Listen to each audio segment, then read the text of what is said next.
हमेशा की तरह आज भी मैं आपके लिए एक बहुत ही इंटरेस्टिंग स्टोरी लेकर आई हूँ। लेकिन वीडियो शुरू करने से पहले मैं आप सबको बहुत बहुत धन्यवाद कहना चाहती हूँ कि आप मेरी वीडियोस को इतना लाइक कर रहे हो। तो इसी तरह से आप हमारे चैनल को सपोर्ट करते रहिए और हम आपके लिए इसी तरह से इंटरेस्टिंग स्टोरीज लाते रहेंगे।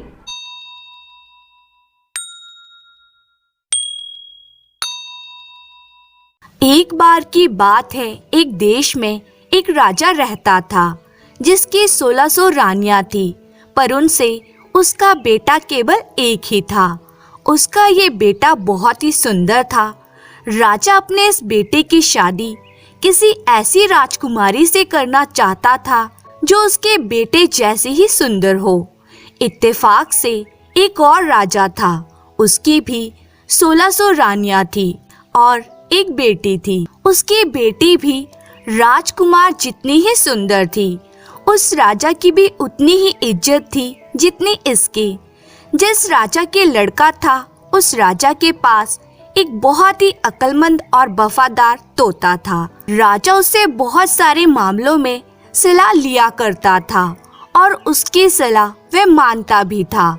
बड़ी बड़ी मुश्किल समस्याओं में वह उसकी सलाह लेता था। यही सोचकर इस समय भी उसने अपने तोते को बुलाया और उसको अपनी इच्छा बताई। राजा ने तोते को जाने के लिए कहा और वैसी ही बहू ढूंढने के लिए कहा जैसी वे अपने बेटे के लिए चाहता था। तोता राजी हो गया। उसने राजा से कहा कि वह राजकुमार की पसंद लिखकर उसके पैरों में बांध दे। राजा ने वैसा ही किया और वह वहां से उड़ चला। तोता एक पड़ोसी देश में पहुंचा जहां बहुत भारी बारिश हो रही थी, तो उसको एक जंगल में शरण लेनी पड़ी। उसको एक पुराना खोखला पेड़ मिल गया जहां उसको लगा कि वह जगह उसके आराम के लिए ठीक रहेगी। जैसे ही वह उसके अंदर जाने के लिए उड़ा तो उसके अंदर से एक आवाज आई, तुम अंदर नहीं घुसना, नहीं तो तुम अंधे हो जाओगे। तो तोता पेड़ के जड़ के पास एक टहनी उग रही थी, उस पर जाकर बैठ गया और बारिश खत्म होने का इंतजार करने लगा। इतने में उस खोखली जगह में से एक मैना निकली और आकर तोते के पास बैठ गई। दोनों बहुत देर तक बातें करते रहे। इस बीच तोते ने उसको बताया कि वह कहाँ जा रहा था। मैना ने तोते को बताया कि वह उस राजकुमारी के लिए, जो अपने पिता की अकेली बेटी थी, बहुत सुंदर राजकुमार की तलाश में थी। इस राजा की भी 1600 रानियां थी। तोता बोला, तब तो हमारा राजा ही वह राजा होना चाहिए जिसके बेटे से उसकी राजकुमारी की शादी होनी चाहिए। तोते ने मैना को राजकुमार की पसंद भी बताई। सो तोता और मैना राजकुमारी के देश गए। जब वे वहां पहुंचे तो महल के एक नौकर ने उनको देख लिया। राजा को जाकर बताया कि जिस मैना पर वह बहुत विश्वास करता है, वह तो एक तोते के साथ घूम रही है और राजा के हुक्म को तो बिल्कुल भूल ही गई है। जब राजा ने यह सुना तो उसने तोता और मैना को मारने का हुक्म दे दिया। महल के नौकर मैना से जलते थे, इसलिए उन्होंने मैना की बुराई राजा से कर दी थी। मैना को इस बात का कुछ कुछ पता चल गया था, तो वह ऊपर की खिड़की से उड़ गई। उड़ते समय उसने राजा का बेरहम हुक्म सुन लिया था। वह तोते से बोली, आओ, राजा ने हमारे बारे में गलत सुनकर हमको मारने का हुक्म दे दिया है। इससे पहले कि राजा के तीर हमको मार चलें, हम यहाँ से दूर भाग चलें। और वे दोनों वहाँ से दूर उड़ गए। राजा के नौकर उनको मारने गए तो बहुत देर तक ढूंढने पर भी उनको पा न सके, तो अपने आप को ये तसल्ली देते हुए वापस आ गए कि लगता है कि उन तोता और मैना को शाही हुक्म का पता चल गया, इसलिए वे किसी सुरक्षित जगह पर चले गए हैं। तोता और मैना ने कुछ दिन तक इंतजार किया ताकि लोग उस बात को भूल जाएं। फिर उसके बाद वे महल वापस आए और उन्होंने राजा से पूछा, आप हमको क्यों मारना चाहते थे? हम तो आपके वफादार हैं, आपके नौकर हमसे जलते हैं, इसीलिए उन्होंने आपसे हमारी बुराई की। हम दोनों बड़ी शान वाले उन राजाओं के नौकर हैं जो अक्लमंद भी हैं और अमीर भी। दोनों राजाओं के 1600 रानियां हैं, उनमें से एक के केवल एक बेटा है और दूसरे के केवल एक बेटी है। इन दोनों राजाओं ने हालांकि एक दूसरे को कभी नहीं देखा है, पर ये दोनों अपने बच्चों की एक दूसरे के बच्चों से शादी करना चाहते हैं। एक राजा को ऐसी ही बहू चाहिए जैसी दूसरे राजा की बेटी है और दूसरे राजा को वैसा ही दामाद चाहिए जैसे कि दूसरे राजा का बेटा है। देखिए, हम दोनों उन्हीं दोनों राजाओं के नौकर हैं। भगवान की कृपा से हम लोग आपके राज्य के बाहर एक जंगल में मिले थे और अब ये अच्छी खबर लेकर आपके पास आए हैं। यह कहकर तोते ने अपना पैर राजा की तरफ बढ़ा दिया, जिसमें राजकुमार की पसंद लिखी हुई थी। वह सब पढ़कर राजा को आश्चर्य भी हुआ और खुशी भी। पहले तो उसे तोता और मैना पर विश्वास ही नहीं हुआ, फिर दोनों का एक सापन देखकर उसे उन पर विश्वास हो गया। राजा ने तस्वीर लेकर अपने शाही जनान खाने में भेज दी और अपनी 1600 पत्नियों से कहा कि वे उस तस्वीर को देखकर बताएं कि वे अपनी राजकुमारी के लिए उस राजकुमार को पसंद करती हैं या नहीं। कुछ दिन बीत गए पर तस्वीर वापस नहीं आई। राजकुमारी को तो वह तस्वीर इतनी पसंद आई कि वह उसको अपने साथ में ही लिए रखती थी। खैर, कुछ दिन बाद जनान खाने से जवाब आया कि राजकुमार सबको बहुत पसंद है। अब उसकी शादी जल्दी ही हो जानी चाहिए, क्योंकि राजकुमारी तो राजकुमार को देखे बिना जी ही नहीं पा रही हैं। जैसे ही ये जवाब राजा के पास पहुंचा तो राजा ने तोते को यह कहकर वापस भेज दिया कि वह अपने मालिक से कह दे कि राजकुमार की मनपसंद लड़की मिल गई है और वे 4 महीने के अंदर अंदर शादी के लिए यहाँ पर आ जाएं। तोते ने आदर के साथ राजा को झुककर नमस्कार किया और अपने देश उड़ गया।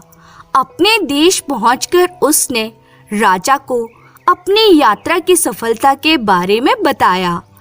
राजा ये सुनकर बहुत खुश हुआ।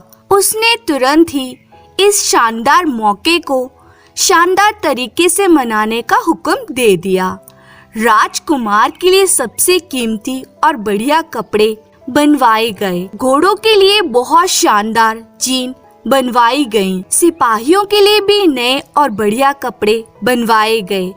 बहुत सारे तरह तरह की भेंटें जैसे अनमोल हीरे जवाहरात, बढ़िया कपड़े, मुश्किल से मिलने वाले फल, कीमती मसाले और बढ़िया किस्म के इत्र इकट्ठा किए गए। हर चीज को याद कर कर के इकट्ठा किया गया। महीने जल्द ही गुजर गए।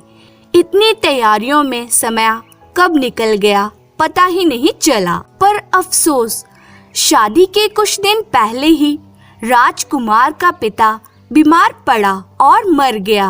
परिवार वालों के लिए यह एक बहुत बड़ा धक्का था। राजकुमार को अपना जाना टालना पड़ा, क्योंकि ऐसे समय में वहां से चलना उसको अपने पिता का अपमान करना दिखता था। तो उसने कुछ समय तक इंतजार किया। जैसे ही उसके पिता की मौत का अफसोस का समय बीता, वे वहां से चल दिया।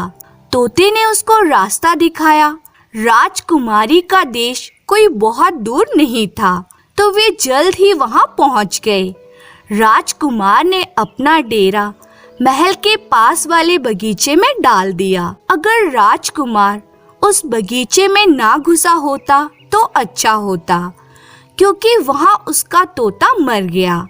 उस वफादार तोते को वहाँ के माली ने मार डाला, क्योंकि वे कुछ खजूर तोड़कर राजकुमार की तरफ फेंक रहा था। जैसे ही राजकुमार के ऊपर यह मुसीबत आई, उसने कुछ देर बाद ही सुना कि राजकुमारी के पिता ने अपनी बेटी की शादी उससे करने से इनकार कर दिया, क्योंकि उसका पिता मर गया था।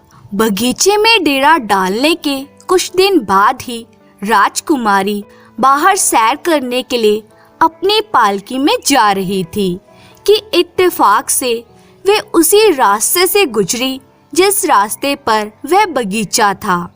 उसने बगीचे पर नजर डाली तो वहां राजकुमार को देखा तो वह उसे पहचान गई, क्योंकि उसकी तस्वीर अभी भी उसके पास थी।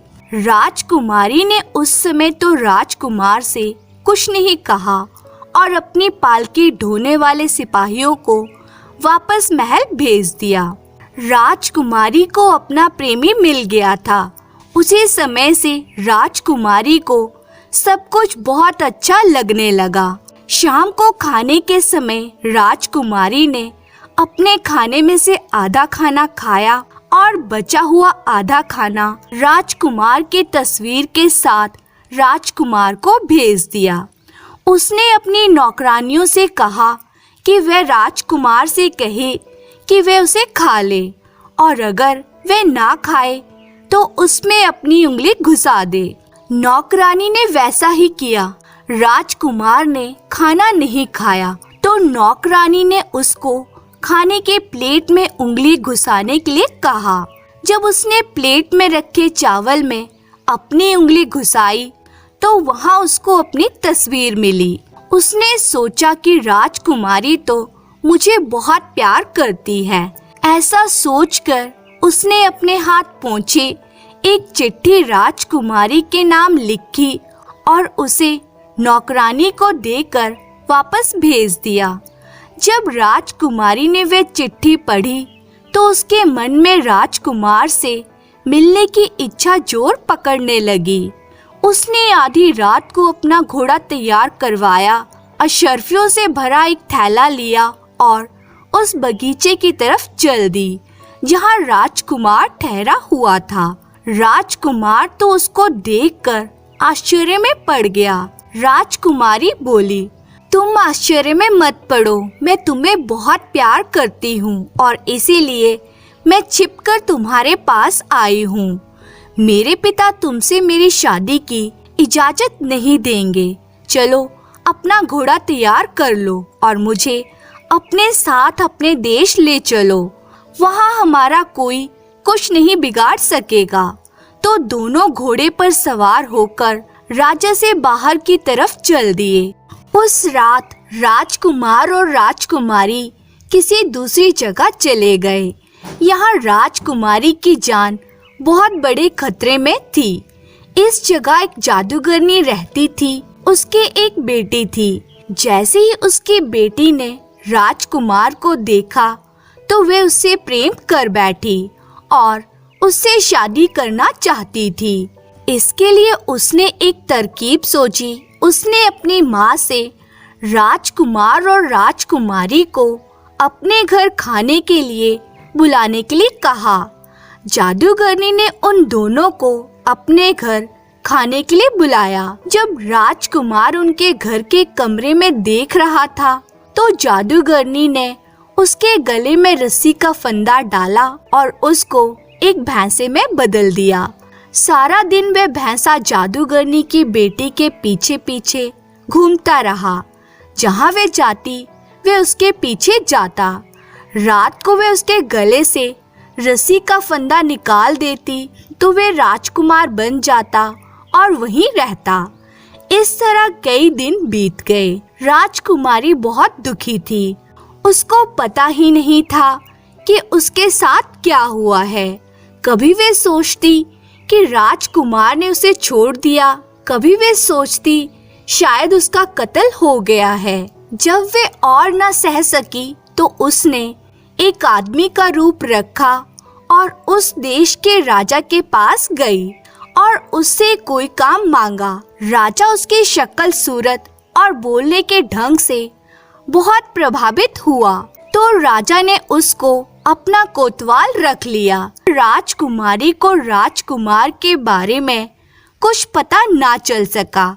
हालांकि उसको ये पता चल गया कि जिस घर में वो और राजकुमार ठहरे थे वह घर एक जादूगरनी का था। वहाँ उसने एक भैंसा इधर उधर घूमता हुआ देखा तो, पर उसको यह पता ना चल सका कि वह उसका अपना प्यारा राजकुमार था और उस जादूगरनी ने उसको भैंसे में बदल दिया था। धीरे धीरे इस कोतवाल और जादूगरनी की बेटी में दोस्ती बढ़ती चली गई। जादूगरनी की बेटी ने सोचा कि यह कोतवाल सचमुच में आदमी है, जबकि वह तो आदमी के वेश में राजकुमारी थी।